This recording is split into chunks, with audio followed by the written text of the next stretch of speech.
Okay, hi there. My name is Shelton. This is Zach. We are arguing for the affirmative side of protecting individual intellectual property rights through law. To give you a little bit of background as to what intellectual property is, we are speaking towards the type of property that is intangible.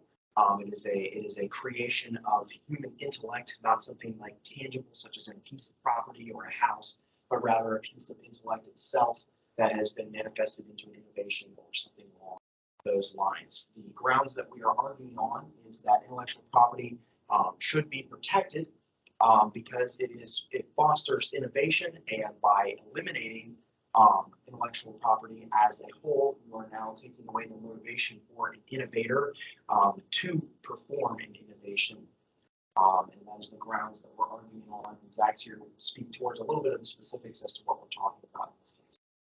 So the basics of intellectual property rights is designed to protect the original creator of whatever the product or the medicine or the drug that you're of concern. Is basically to protect the original creator, giving them assurance that no other smaller corporation or person is going to be able to take that product and basically change it in any minor way and take all the spotlight of creating it, take all the profits, and leave the original creator with no benefits for coming up with their idea.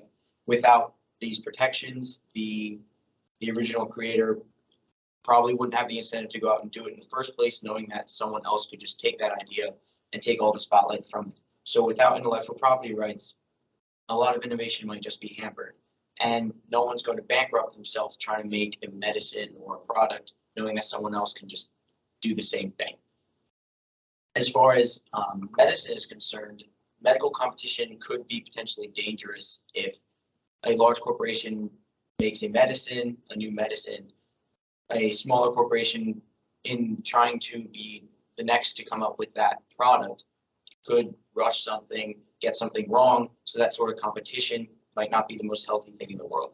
As far as education, the production of research is not a cheap thing. It takes a lot of money to do research, to publish that research. And doing all those methods is very expensive. So there needs to be an assurance for the researchers there needs to be an assurance that they'll be able to reap the benefits and make profit and actually be able to benefit from that research, not just that anyone else can take that research and benefit from that without going through the hard work of conducting the experiments and the research and coming up with the conclusions. Overall, there needs to be a balance with intellectual property. So uncontrolled intellectual property rights will basically lead to monopolies. If there's uncontrolled intellectual property, the first person to come up with an idea will have that idea. No one else can do anything with it. They have sole possession of that idea, and they can do whatever they want with it. No one else can touch it. That's just going to lead to one company having all of those rights. That's what a monopoly is going to be. With no intellectual property, there's going to be little innovation because no one's going to have the incentive to go out and do research, make medicine, make products to get any sort of patent or copyright or anything like that. There's going to be no incentive because smaller corporations can just skip all that hard work and reap all the benefits. It would also bankrupt any big corporations who do go out and innovate, because as soon as they spend all the money to make a product, make a medicine, it's just going to get taken away. They're not going to make the profits that they need to be able to do those innovations, to make those ideas. So it's just going to lead to no innovation and bankrupt corporations. That's why there needs to be a balance in the intellectual property so that the companies that do want to make these innovations can do so, get the profit, but so that it doesn't make a monopoly, so that they have the sole possession of that for as long as they want. And that will allow for a healthy amount of competition, but also allow for availability of certain products and medicines in the industry. We will be discussing the negative side of intellectual property rights. Our thesis in this discussion is that the harms and misuses of intellectual property in our current day, both in medicine and education sectors, show that we have an increasing need to substantially liberate these sectors, especially from intellectual property rights. We define intellectual property as creations of the mind, such as inventions, literary and artistic works, designs, and symbols, names, and images used in commerce, which enable people to earn recognition or financial benefit from what they invent or create. Patents are going to be a really big part of our discussion today, I think, and so we also want to previously define that. Patents are going to be defined as a legal exclusive right intended to encourage innovation by allowing monopoly to the inventor and providing the right to exclude others from making, using, offering for sale, and selling and importing their patent inventions during the patent life.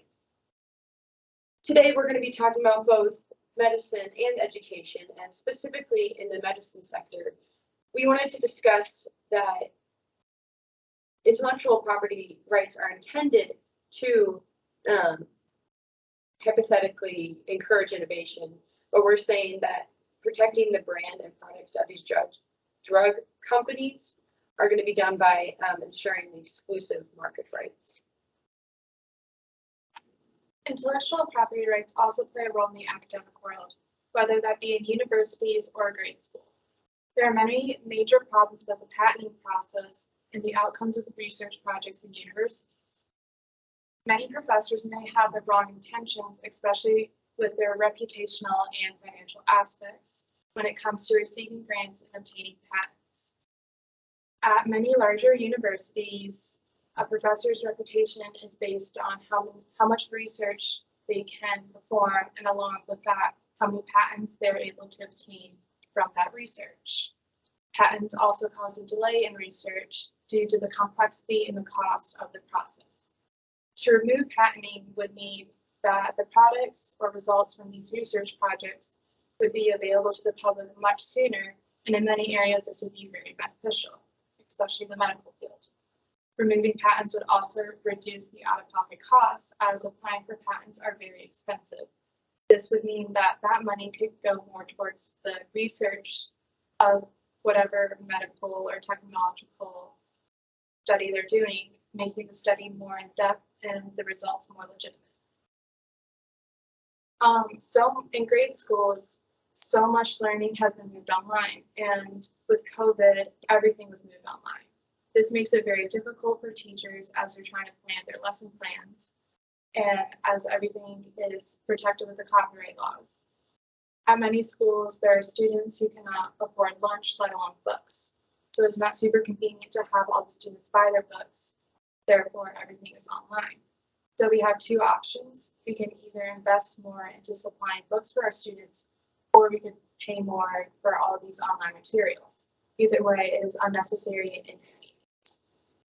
Going back to patents in relation to medicine, we also argue that patents both limit the availability of medicine and drugs and increase the price. By having monopoly companies that control these specific drugs and not allowing others to manufacture these drugs, it increases the price because they are the sole inventor and the sole regulator of that price. So they can push it up or push it down as they wish. And because highly wanted drugs like the EpiPen, for instance, because they are so desired by kids in schools, like the people, the consumers who want them, the availability is going to be scarce, and if only drive the price